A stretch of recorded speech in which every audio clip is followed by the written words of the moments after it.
सो हमने जब सिलेबस खत्म करवाया एंड उसके बाद एमसीक्यू सीरीज करवाई हर एक चैप्टर की, चाहे वो पहला चैप्टर हो, दूसरा, तीसरा, चौथा, छठा, सातवां, तो उनमें बहुत अच्छे रिस्पॉन्स आए थे। एंड आज के दिनों में इनमें कमेंट्स आ रहे हैं कि सर आप क्या करो, जितने भी चैप्टर्स हमें पढ़ने हैं सिलेबस के लिए, इस एग्जाम के लिए, जितने भी चैप्टर हमारे सिलेबस में है उनका आप एक सीरीज निकाल दो जिसमें जितने भी चैप्टर्स हैं उनमें जो जो इंपॉर्टेंट क्वेश्चंस हैं उनको कवर कर दो। आप हर एक चैप्टर में एक वीडियो लो एंड जितने भी इंपॉर्टेंट क्वेश्चंस हैं उनको कवर कर दो। तो वी पॉन्डर्ड अपॉन दैट, हमने उस पर विचार किया and here is a series जिसमें हम लोग हर एक चैप्टर के ऊपर एक वीडियो करेंगे जिसमें 25 क्वेश्चन होंगे हर एक चैप्टर से related and these are the most important questions. By the way, मैं ये नहीं कहूँगा कि ये सारे क्वेश्चंस एग्जाम में आएंगे, बट इसमें जो सबसे अहम मुद्दों हैं उनमें से सवालों को निकाला गया है एंड बहुत क्वालिटी, टॉप क्वालिटी के सवालों को हमने यहाँ पे कंपाइल किया है। तो here we have the first chapter bricks, beads and bones, उसके टॉप 25 क्वेश्चंस को देखते हैं। चलिए लैपटॉप स्क्रीन पे।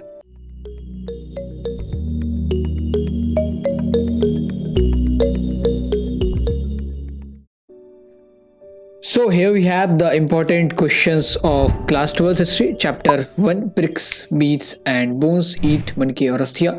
यहाँ पे आपके सामने कुछ क्वेश्चंस के फॉर्मेट है। टोटल हमारे पास 25 क्वेश्चंस होंगे, 4 लेवल्स में बटे होंगे, 4 स्तरों में बटे होंगे एंड ये जो सेशन है बाइलिंगुअल होगा। क्वेश्चन भी अंग्रेजी में, हिंदी में दोनों में होंगे, आंसर्स भी अंग्रेजी हिंदी दोनों में होंगे। इमेज बेस्ड क्वेश्चन आपके 3, मैप बेस्ड क्वेश्चन हम लोग 5 पूछेंगे। किन्हीं चैप्टर्स में मैप बेस्ड क्वेश्चन ज्यादा होंगे, कुछ कुछ चैप्टर्स में कम होंगे, depending upon the chapter. Like तीसरे चैप्टर में मैप बेस्ड क्वेश्चन ना के बराबर है, वहीं पे पहला चैप्टर अगर आप देखो, दूसरा देखो, चौथा देखो, तो बहुत सारे हमारे मैप से रिलेटेड क्वेश्चंस निकल सकते हैं। फिर असर्शन रीजनिंग के 2 question, identify the character based 3 question, then statement based, यहाँ पे सही स्टेटमेंट या गलत स्टेटमेंट आपको चुनना होता है, ऐसे 4 क्वेश्चन आएंगे एंड एक सोर्स हम लोग पूछेंगे, उससे 3 क्वेश्चन होंगे। वैसे तो सोर्स से 6 क्वेश्चन निकलते हैं, बट हम लोग 3 ही रखेंगे क्योंकि हमें मोस्ट इंपॉर्टेंट आपको बस बताने कि ये सोर्स आपको पढ़ के ही जाना एंड इस हिसाब से क्वेश्चंस पूछे जा सकते हैं। देन स्टैंड अलोन एमसीक्यूज जो वन लाइनर होते हैं वो हमारे 5 होंगे। तो शुरुआत करेंगे हम लोग लेवल 1 के स्टैंड अलोन 5 एमसीक्यूज से, वन लाइनर से। सबसे पहला वन लाइनर हमारे पास है, as per the archaeological evidences of Harappan civilisation where did the Harappans grow crop like millet, कि वो लोग बाजरा कहाँ पे उगाते थे? क्या अफगानिस्तान में बाजरा उगाते थे? शॉर्ट तो गई। क्या पंजाब में उगाते थे? क्या राजस्थान में उगाते थे? क्या गुजरात में उगाते थे? हड़प्पन्स बाजरा कहाँ पे उगाते थे? तो हमने देखा था कि वो बहुत अलग अलग क्रॉप्स उगाया करते थे, wheat, barley, lentils, Sam and millets. तो मिलेट का वहाँ पे किताब में जिक्र है कि मिलेट जो है गुजरात में उगाया जाता था, और बाकी फसलों के बारे में नहीं पता, बट मिलेट जो है, मिलेट के एविडेंस हमें गुजरात में मिले हैं। सो गुजरात में B the answer. Now next, wheat और बाकी जितने भी फसल का मैंने नाम लिया है उनके एविडेंस अच्छे खासे मिले, बट राइस बहुत रेयरली उगाया जाता था एंड कुछ कुछ क्रॉप्स ना के बराबर उगाए जाते थे, लाइक शुगर केन का कुछ भी एविडेंस नहीं मिला है। Then which of the following agricultural technique was probably used by Harappans, की कौन सी कृषि तकनीक संभवतः हड़प्पनों द्वारा नहीं यूज की जाती थी? प्लो एग्रीकल्चर, ट्रांसप्लांटेशन, इरिगेशन या नन ऑफ द एबव, हर कृषि, प्रतिरोपण, सिंचाई या इनमें से कोई नहीं। आप चारों टेक्निक के बारे में, यहाँ पे तो 3 टेक्निक दी गई है, आपको अगर तीनों टेक्निक के बारे में पता है कि क्या किया जाता है इसमें, तो आप आसानी से जवाब दे दोगे। इरिगेशन तो किया जाता था, जहाँ पे बारिश नहीं होती सफिशिएंट वहाँ पे हमें इरिगेशन का सहारा लेना पड़ता है। तो शॉर्ट हो गए, कैनाल्स के थ्रू किया जाता था। फिर वाटर रिजर्वॉयर का इस्तेमाल करते थे वो लोग, वेल्स का भी प्रोबेबली इस्तेमाल करते होंगे। प्लो एग्रीकल्चर करते थे क्योंकि हमें कालीबंगन में प्लोड फील्ड के अवशेष मिले हैं एंड प्लो, टेराकोटा प्लो का खिलौना भी मिला है। लेकिन ट्रांसप्लांटेशन वो लोग नहीं करते थे। ट्रांसप्लांटेशन हमेशा पैडी क्रॉप्स में की जाती है जिसमें कि राइस आता है, एंड ट्रांसप्लांटेशन करने के लिए हमें लैंड को अच्छे खासे मात्रा में ग्राउंड वाटर की जरूरत पड़ती है एंड अगर आप कहें तो बारिश की भी बहुत ज़्यादा जरूरत पड़ती है। तो हड़प्पन सिविलाइजेशन का कोई भी क्षेत्र ऐसे इलाके में नहीं था जहाँ पे इतनी इनफ बारिश हो कि हम लोग ट्रांसप्लांटेशन कर सके, प्रतिरोपण कर सके। So option B will be the answer, कि ये टेक्निक हड़प्पन से इस्तेमाल नहीं करता था।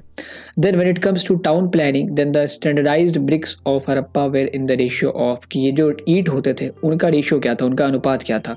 1:3:6, 2:3:5, 2:5:8, 2:4:8। आप इसमें कंफ्यूज मत होना, जो चीज़ें आपने पढ़ी है थोड़ा सा टेक्निकल सवाल है ये। 1:3:6 ये तो हो नहीं सकता, इन तीनों में से कोई भी ऑप्शन नहीं होगा। The option D will B answer. अब आप कहो कि अनुपात तो 1:2:4 था, तो आप इसको अगर ब्रेक डाउन करोगे 2:4:8 को, 2 को हमने कॉमन ले लिया तो 2 1s are 2, 2 2s are 4, 2 4s are 8, तो ये कितना निकल गया? 1:2:4। सो option D will be the answer. Now, which of the following Harappan site was exclusively devoted for craft production of various kinds, कि जहाँ पे अलग अलग प्रकार के शिल्प उत्पादित किए जाते थे, लाइक मन के बनाए जाते थे, आभूषणों को बनाया जाता था, मेटल प्रोडक्शन किया जाता था. तो ऐसा कौन सा साइट था जहाँ पे बहुत सारे exclusively different kind of materials were produced? Lothal, Banawali, Chanhudaro, Balakot. यहाँ पे आपको बताना है कि इन चारों ऑप्शंस, कौन से ऑप्शंस पाकिस्तान में है, कौन कौन से साइट पाकिस्तान में, ये भी आपको एडिशनली कमेंट बॉक्स में बताना है. लोथल, बनावली, चनोद्रो, बालाकोट. तो वी हैव सीन कि बालाकोट, लोथल, बालाकोट तो शेल ऑब्जेक्ट्स के लिए फेमस था. लोथल में ड्रिलिंग बहुत बढ़िया से होती थी, मतलब जो मनके होते थे, पहले तो मनके को स्टोन से तैयार किया जाता था, फिर उनमें होल्स किए जाते थे. होल्स करेंगे तभी तो उनको फिर हम हार बना सकते हैं ना. वगैरह में लोथल और ढोलावीरा में बहुत अच्छे खासे ड्रिलिंग सेंटर्स मौजूद थे. But Chanhudaro was a centre जहाँ पे अलग अलग प्रकार के क्राफ्ट को प्रोड्यूस किया जाता था. So option C will be the correct answer. Then यहाँ पे एक सिनेरियो है, आप मेसोपोटामिया से संबंधित कुछ ग्रंथ को पढ़ रहे हैं एंड अचानक से आप रुक जाते हैं. आपने देखा कि उस ग्रंथ में, उस किताब में बार बार एक टर्म का जिक्र किया जा रहा है, दैट इज मगन. तो आपको यहाँ बताना है कि what do we mean by term Magan, कि मगन का वर्तमान नाम क्या है. ये किसी प्लेस को इंडिकेट करता है. कौन सी जगह है ये? बहरीन, ओमान, मिस्र या चीन. तो मेसोपोटामियन टेक्स्ट में 3 टर्म का जिक्र है, मगन, दिलमुन एंड मेलुहा. तो मेलुहा का वो लोग जिक्र करते थे हड़प्पा के कॉन्टेक्स्ट में, बहरीन के कॉन्टेक्स्ट में वो लोग जिक्र करते थे दिलमुन का. एंड जो मगन है या मगान कह लें, वो हमारा ओमान के कॉन्टेक्स्ट में वो लोग यूज़ किया करते थे. So option B will be the correct answer.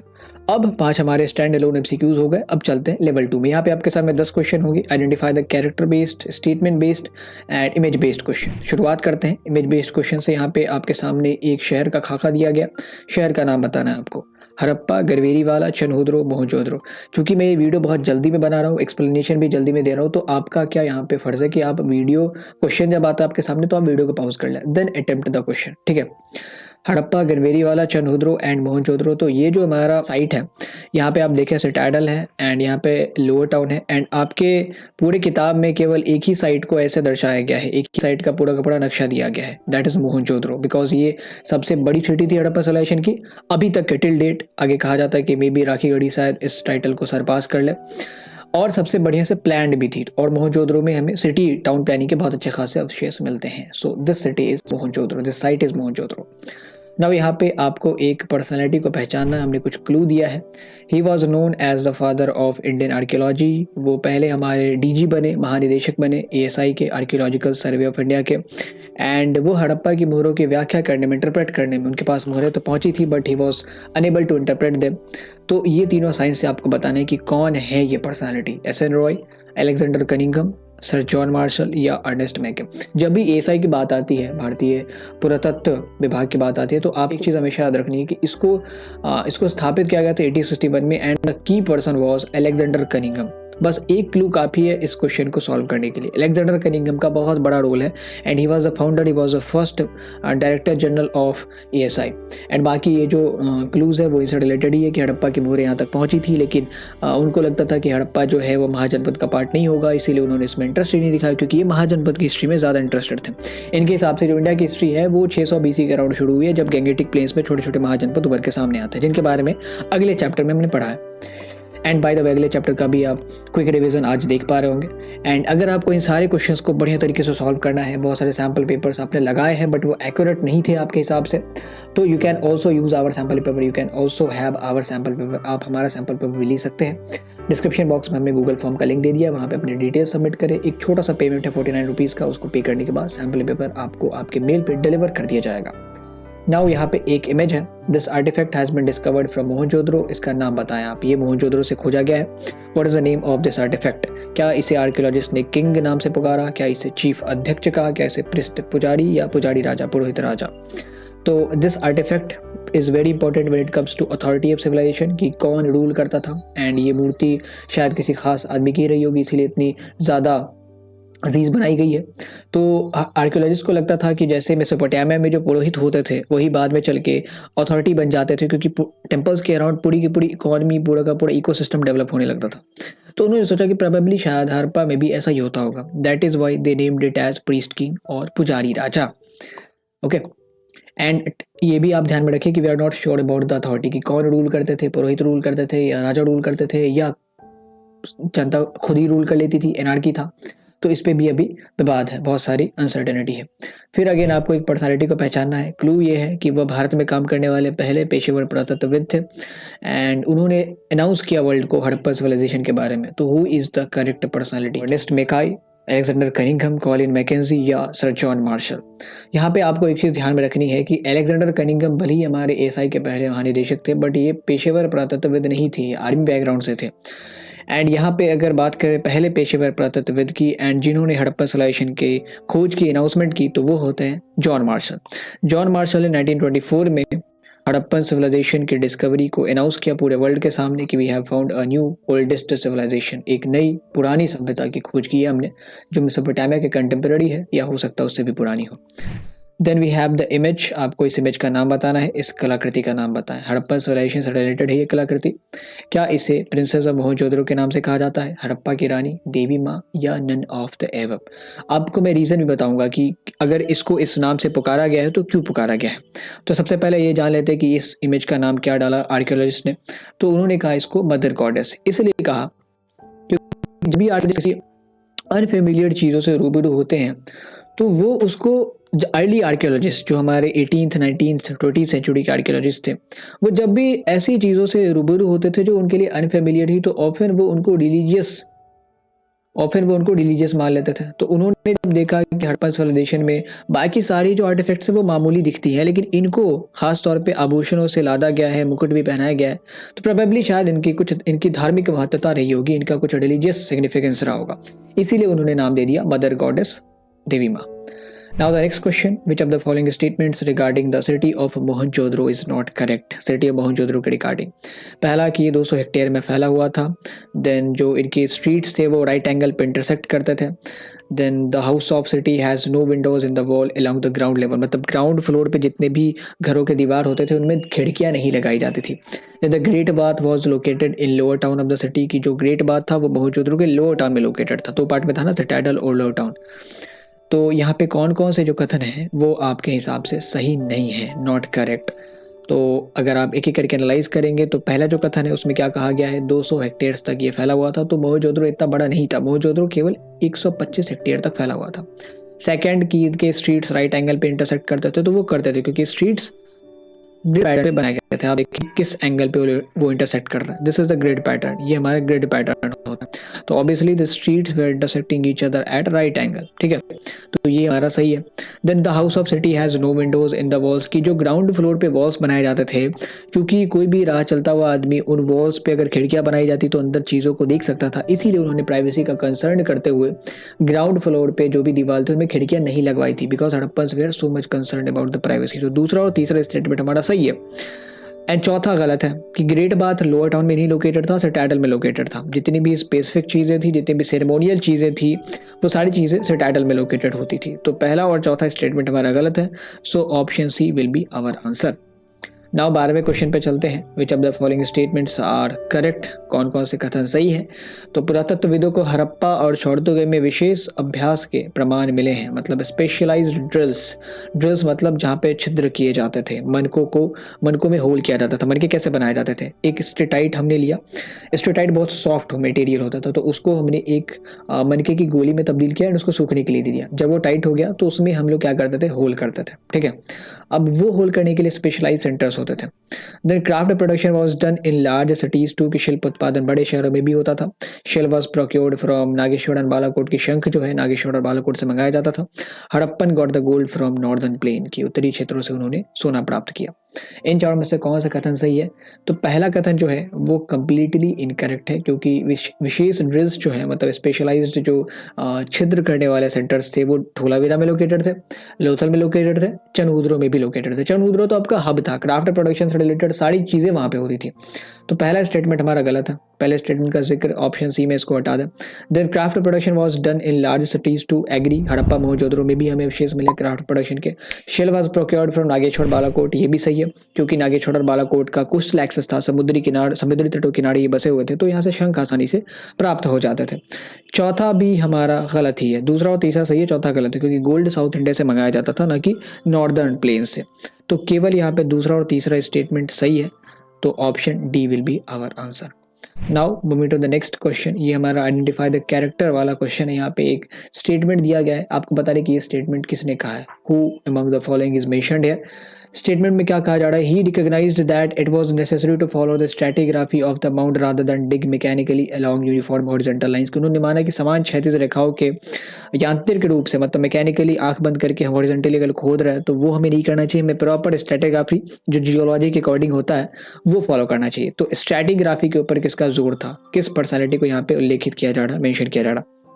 John Marshall, RM. Wheeler, Robert Mortimer wheeler, Dayaram Saini या अलेक्जेंडर कनिंघम। तो वी ऑल लो कि एक डीजी आए थे, एक महानिदेशक आए थे आर्कियोलॉजिकल सर्वे ऑफ इंडिया के, एंड वो बहुत ज़्यादा फोकस्ड थे स्ट्रैटिग्राफी को एग्जीक्यूट करने में, क्योंकि उनको चीज़ें एक्यूरेट चाहिए थी, इनको चीज़ें एग्जैक्ट चाहिए थी।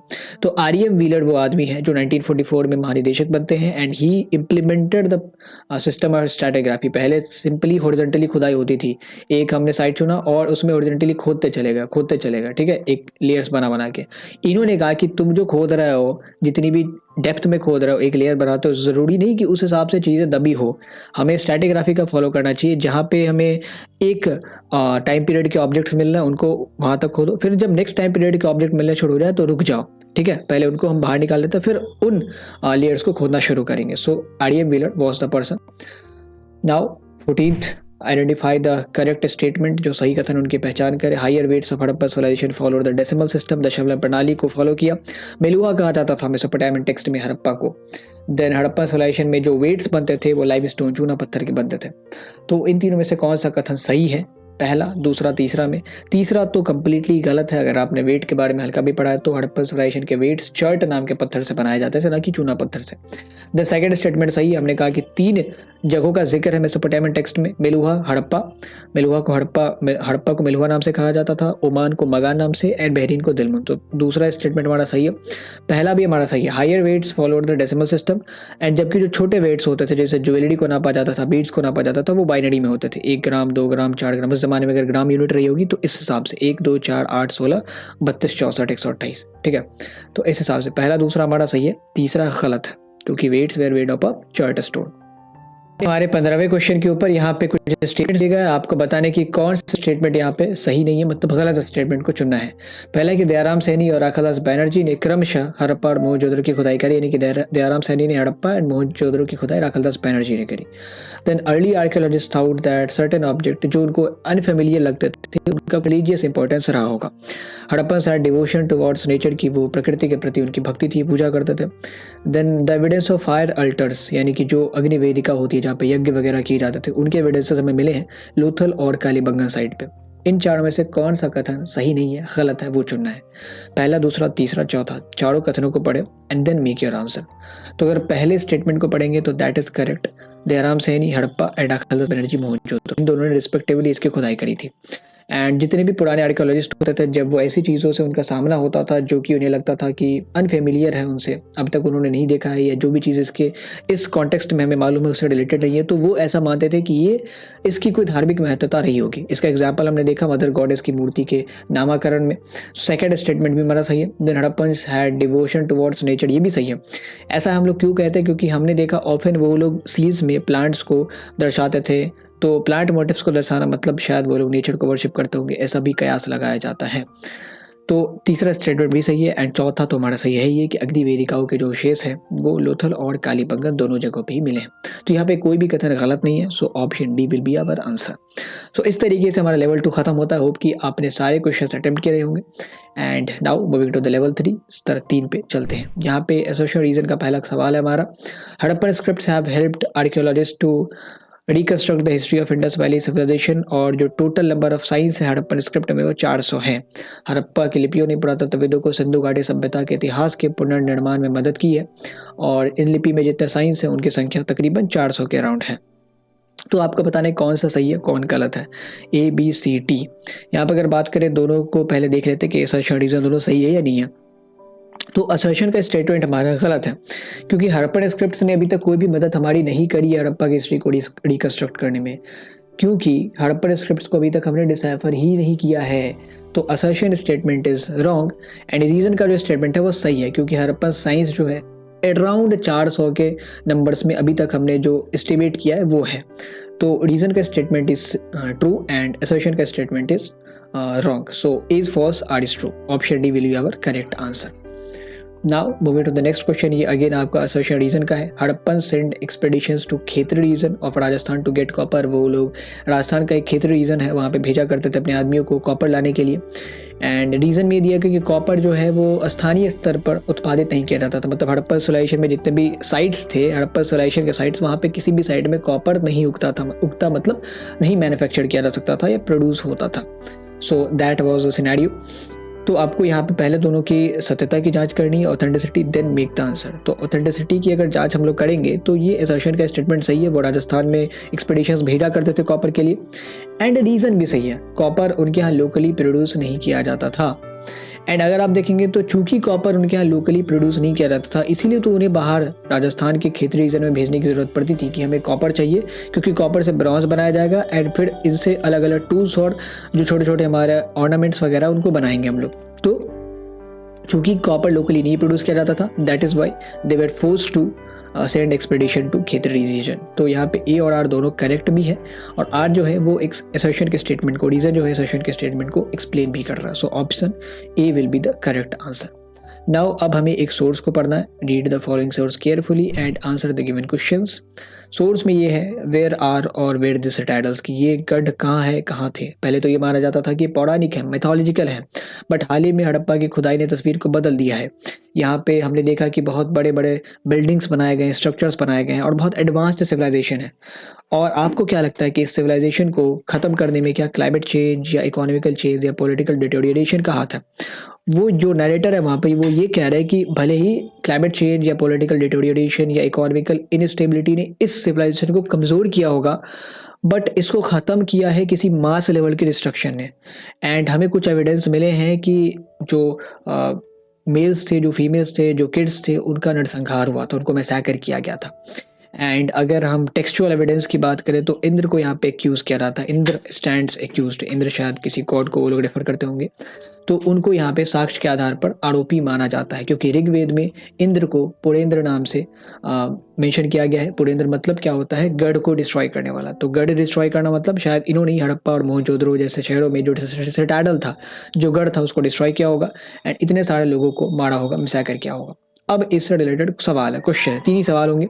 विच of the following was not a reason behind decline of Harappa civilisation की इसके पतन के पीछे कौन एक कारण नहीं था? जलवायु परिवर्तन, वनों की कटाई, राजनीतिक गिरावट या भूमंडलीकरण. तो climate change can be a reason, deforestation can be a reason, क्योंकि पेड़ नहीं रहेंगे तो फ्लड्स वगैरह आने के आसार बहुत बढ़ जाते हैं. पॉलिटिकल डिटोरिएशन तो है ही है, क्योंकि कोई भी जो कारण है वो तब तक इस सिविलाइजेशन को ख़त्म नहीं कर सकता था जब तक लीडरशिप केपेबल रहती. लीडरशिप कमज़ोर हुई, इनस्टेबल हुई, इसीलिए सारे जो प्रॉब्लम्स हैं वो इस पूरी की पूरी सिविलाइजेशन को साफ करके निकल जाते हैं. तो ये तीनों हमारा कारण है. बट ग्लोबलाइजेशन, भूमंडलीकरण कभी भी ऐसा कारण नहीं हो सकता कि इसके वजह से हड़प्पन सिविलाइजेशन तबाह हो गया, क्योंकि उस ज़माने में ग्लोबलाइजेशन कुछ था भी नहीं. 2-3-4 अलग अलग रीजन्स के बीच इंटरेक्शन होते थे and that was healthy, that was well and good for each other. तो ये कोई रीज़न नहीं हो सकता हड़प्पा सिविलाइजेशन के पतन के पीछे. Now 19th number question. Who has been accused here for the end of Harappa civilisation? किसको यहाँ पे आरोपी ठहराया गया? तो हमने देखा है अभी जो नरेटर है वो किसको आरोपी ठहरा है. वो कह रहे हैं कि इंद्र का नाम ऋग्वेद में पुरेंद्र नाम से है, दैट मीन्स गढ़ को डिस्ट्रॉय करने वाला. इसीलिए शायद इन्होंने ही हड़प्पा या मोहनजोदड़ो जैसे शहर को डिस्ट्रॉय किया होगा एंड यहाँ पे मास डिस्ट्रक्शन किया होगा. So Indra is accused here by the narrator. अब आपको बता रहा है कि which among the following is a late Harappan site. जब हड़प्पन सिविलाइजेशन डिक्लाइन करना शुरू करता है 1800 BC के अराउंड, तो बहुत सारे जो लोग थे वो सेंट्रल साइट्स यानी कि मोहनजोदड़ो, गढ़वेरी वाला, हड़प्पा, चनोद्रो, ये सब छोड़ के उत्तर प्रदेश की तरफ, हरियाणा की तरफ, नीचे राजस्थान की तरफ माइग्रेट होना शुरू होते हैं, गुजरात की तरफ माइग्रेट होना शुरू होते हैं. जो पंजाब और सिंध का इलाका था वहाँ पे अब लोगों ने रहना छोड़ दिया था. अब आपको बताने कि यहाँ पे कौन सा साइट है जो लेट हड़प्पा साइट में से आता है, उत्तर हड़प्पन साइट्स में से आता है. रंगपुर, झूकर, बांडा, बोथ ए एंड बी. बांडा हमारा कश्मीर पड़ता है. सो वी हैव सीन, अगर आपने मैप देखा होगा तो वहाँ पे 3-4 जो क्षेत्र है लेट हड़प्पा साइट के रूप में इंडिकेट किए गए. एक तो रंगपुर, एक झूकार और एक लेट ससवाल है. ये 3 जो साइट्स है वो लेट हड़प्पा साइट्स में से आता है. बाकी बांडा जो है कश्मीर में पड़ता है, ये हमारा मेच्योर हड़प्पा साइट्स में से आता है. तो यहाँ पे रंगपुर और झूकर दोनों ये हमारे लेट हड़प्पन साइट है. So both A and B will be the correct answer. A और बी दोनों. अब यहाँ पे हमारा लेवल 3 खत्म होता है। Now we are moving to our level 4। इसमें सारे मैप बेस्ड क्वेश्चन आपके सामने होंगे।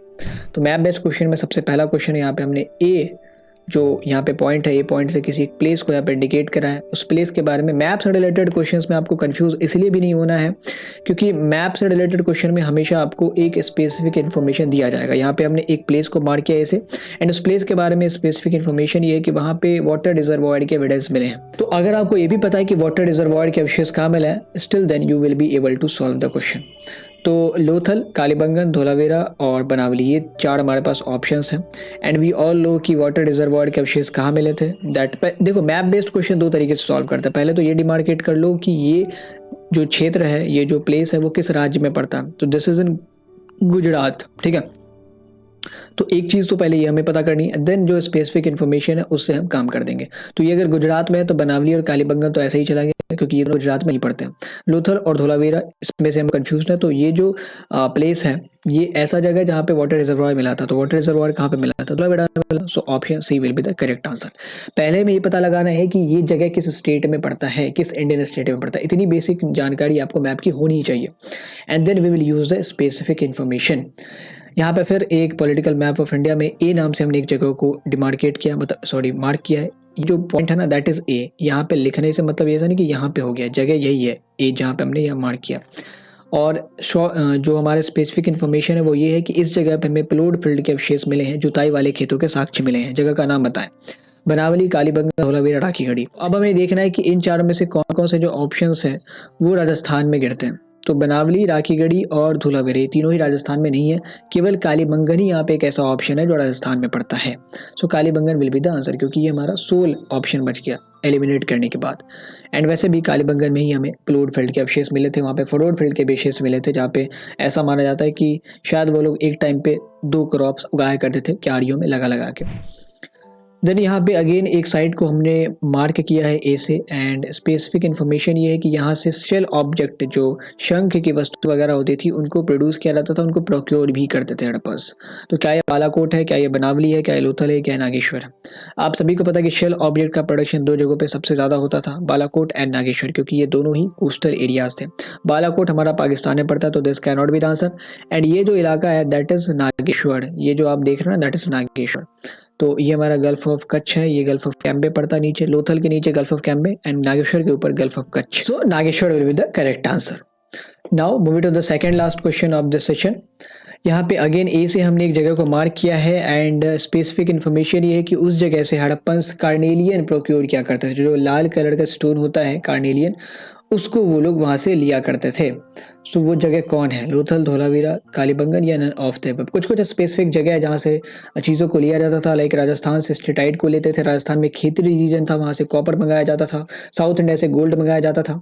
एंड कार्नेलियन की जहाँ तक बात है, लैपिस लजुराई शॉर्तोगई से मंगाया जाता था। एंड जहाँ तक कार्नेलियन की बात है तो that was procured from Lothal, ये लोथल से मंगाया जाता था। एंड ये जो साइट है ये हमारा लोथल ही है। लोथल के ही नीचे गल्फ ऑफ कैम्बे है और नागेश्वर के ठीक ऊपर, नागेश्वर और धोलावीरा के ठीक ऊपर हमारा गल्फ ऑफ कच्छ पड़ता है। इसे हम लोग खंबात की खाड़ी कहते हैं, गल्फ ऑफ कैम्बे। एंड ये हमारा हो गया gulf of Kutch. So Lothal will be the correct answer. और आपकी किताब में तो जिक्र नहीं है बट मैं बता देता हूँ एडिशनली कि लोथल में हमें डॉक्स के अवशेष मिले हैं। प्रोबेबली ये रिवर ट्रेड में बहुत काम आता होगा, बंदरगाह होगा शायद ये हड़प्पा सिविलाइजेशन का। Now the last question of the session. यहाँ पे अगेन एक साइड को यहाँ पे मार्क किया हमने ए से। एंड उससे रिलेटेड स्पेसिफिक इन्फॉर्मेशन ये है कि यहाँ पे हमें टेराकोटा प्लो मिले हैं, हल के अवशेष मिले हैं।